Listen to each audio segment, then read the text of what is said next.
Greetings, professors, doctors, and whoever else is watching this video. My name is Erica McCall, and I am a P1 student here at the University of Charleston School of Pharmacy. And today I'm going to be talking about my EQ scores. Now, EQ stands for Emotional Intelligence, which is having the ability to both understand and manage where your emotions come from, whether it be in a relationship or in a social setting or within yourself.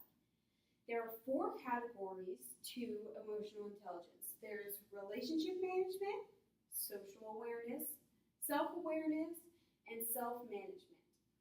We took a quiz to see where we stood on the emotional intelligence scale, from 0 being, you need to work on that, to 100, which is, good job, this is a strength for you, keep it up. My highest scoring skill was relationship management, and I got a 69. My second highest was social awareness, in which I scored a 54.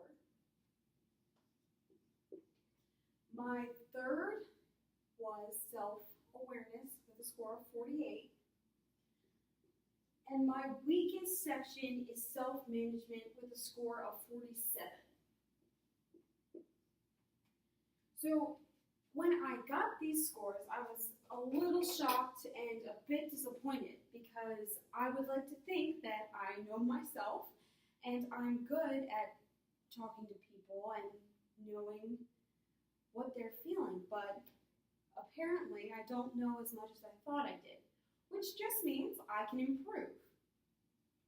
Having relationship management as my strongest point is really good for me because I will be interacting with patients from all different backgrounds every day as a pharmacist, whether they have a 6th grade education or if they have a doctorate degree like I will. Having self-management and self-awareness as my lower scoring skills is not exactly the best because I do not have a handle on where my emotions come from. And if I don't know where my emotions are coming from, I can't manage them. And if I can't manage my emotions, I can't help people as well as I could. So, in order to fix this, I want to focus on self-awareness because self-awareness is knowing where the emotions come from. And if I know where the emotions come from, I can manage them a whole lot better. So in order to do this, there are 3 strategies given in the Emotional Intelligence book. The first of which is leaning into discomfort. Discomfort doesn't mean, ow, I'm in pain.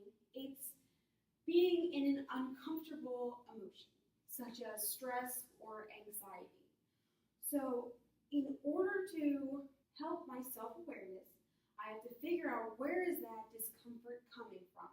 Is it coming from not being prepared for a test? Is it coming from not knowing that many people?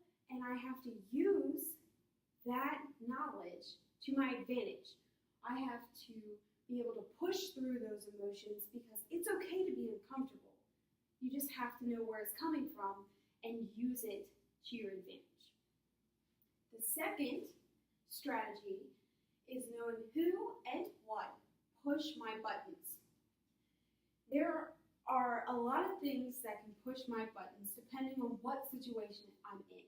If I'm in a group project and there's just no cohesion, I'm going to get mad because we're supposed to be working together as a group. And if one person is doing a whole lot more work than everybody else, then I get upset and the people who aren't doing anything irk my nerves.